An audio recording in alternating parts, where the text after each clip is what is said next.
తో వినాయకుడు క్లే ఉంటే క్లేతో కూడా చేసుకోవచ్చు పిల్లలు. కాణిపాక వినాయకుడిని చేయడం చూపిస్తున్నాడు తన్విక. పిండి మైదా పిండి ఒక భాగము, పసుపు పొడి 2 భాగాలు వేసుకొని, కొద్దిగా లెమన్ రసం వేసుకొని, నీళ్లు వేసి చపాతీ ముద్దలాగా పిండిలాగా మెత్తగా కలుపుకొని, ఇప్పుడు తన్విక్ చేస్తున్నాడు రౌండ్గా బాల్. ఆ మాదిరి రౌండ్ బాల్ చేసుకునేది. తన్విక కూడా రౌండ్గా బాల్ చేస్తుంది. కొంచెం పిండిని ఆ రౌండ్ బాల్లో నుంచి కొద్దిగా తీసి పక్కన పెట్టుకోవాలి. ఎందుకంటే మూషిక వాహనుడు కదా, మూషికం కంపల్సరీ.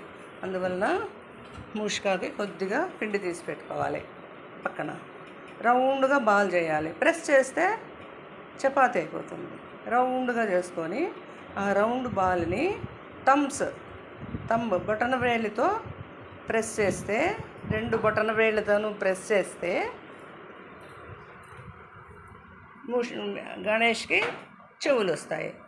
కొద్దిగా తొండం మాదిరి అడ్జస్ట్ చేయాలి దాన్ని. చెవులు ఒత్తిన తర్వాత తొండం వస్తుంది. తొండం సరిగా చేయనన్న తన్విక అలాగా వేళ్ళు మడుచుకో కనిపిస్తుంది. అది కాణిపాక వినాయకుడు. ఇప్పుడు తన్విక్ కూడా అలానే చేస్తున్నాడు. రౌండ్ బాల్ చేసుకొని బొటన వేలితో ప్రెస్ చేస్తే వినాయకుడికి చెవులు రెడీ అవుతాయి అన్నమాట. మెల్లిగా ప్రెస్ చేయాలి. అప్పుడు మధ్యలో గ్యాప్ వస్తుంది. తొండంలాగా ట్రిమ్ చేయాలి దాన్ని. ఆ తొండంలాగా చేసి గణేష్ కింద పీఠం మాదిరి ప్రెస్ చేయాలి. గణేష్ కూర్చోవాలి కదా, పీఠం మాదిరి కింద ఒత్తినామంటే గణేష్కు పీఠం తయారవుతుంది. తన్విక చేసింది పీఠము. ఆ మాదిరి ప్రెస్ చేసి కూర్చోబెట్టాలి.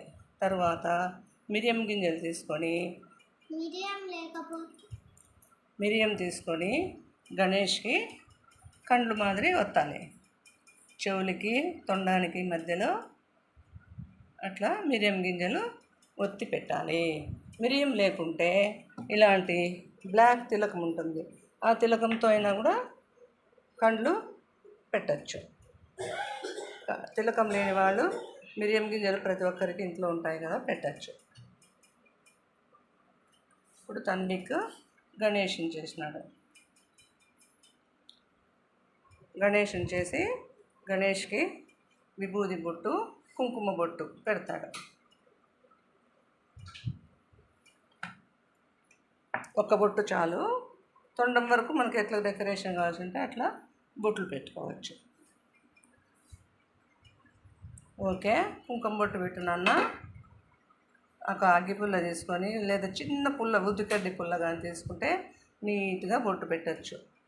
సన్నగా పెట్టాలి రౌండ్గా. అప్పుడు గణేష్ అందంగా కనిపిస్తాడు. విభూది బొట్టు కుంకుమ బొట్టుతో బాగా కనిపిస్తాడు అన్నమాట. తర్వాత ప్లేట్లో పెట్టేసి గణేష్ని చిన్న బాల్ తీసినాం కదా పక్కన, ఆ బాల్ తీసుకొని మూషికం తయారు చేయాలి. మూషికము అంటే ఎలుకను తయారు చేయాలి.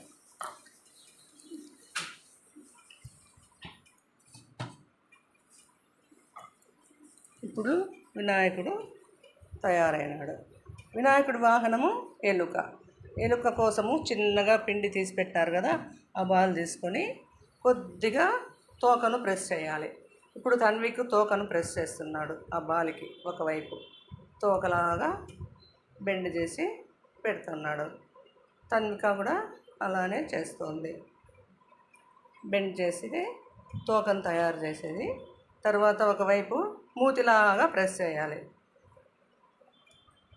మూతిలాగా ప్రెస్ చేసేది. ఇప్పుడు మూతి, ఎలుకకు వీపు, తోక తయారైంది ఆ చిన్న బాల్కి. తర్వాత తిలకంతో ఒక చుక్క బ్లాక్ తిలకం తీసుకొని ఒక చుక్క పెట్టేదంతే, కన్ను మాదిరి. తన్విక అన్నకి ఇవ్వు, పెట్టేసి నీకు ఇస్తాడు. మూషికానికి కన్ను అరచేతిలో పెట్టుకొని చూపి అందరికీ బాగా. ఎలుక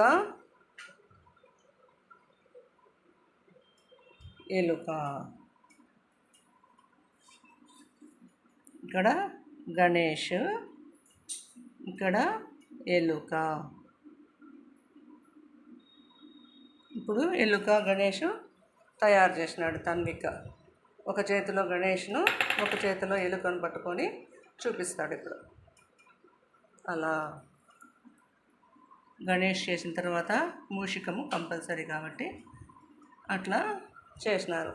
అట్లా మీకు పిండితో కలిపేది ఇబ్బందిగా ఉంటే క్లే ఉంటుంది కదా పిల్లలు, మీకు క్లేతో కూడా బొమ్మలు తయారు చేసుకోవచ్చు. వినాయక చవితికి మట్టితో చేస్తారు కదా, అలా పసుపు పొడితో మనం చేసినట్టు. ఇప్పుడంతా కెమికల్స్ చేసి వాటర్ గలీజ్ చేయొద్దండి అంటున్నారు కదా అందరూ. అందువల్ల మనము పసుపు పొడితో వినాయకుడు చేసినామన్నమాట. Very good. సాయిరామ్. తన్విక, సాయిరామ్.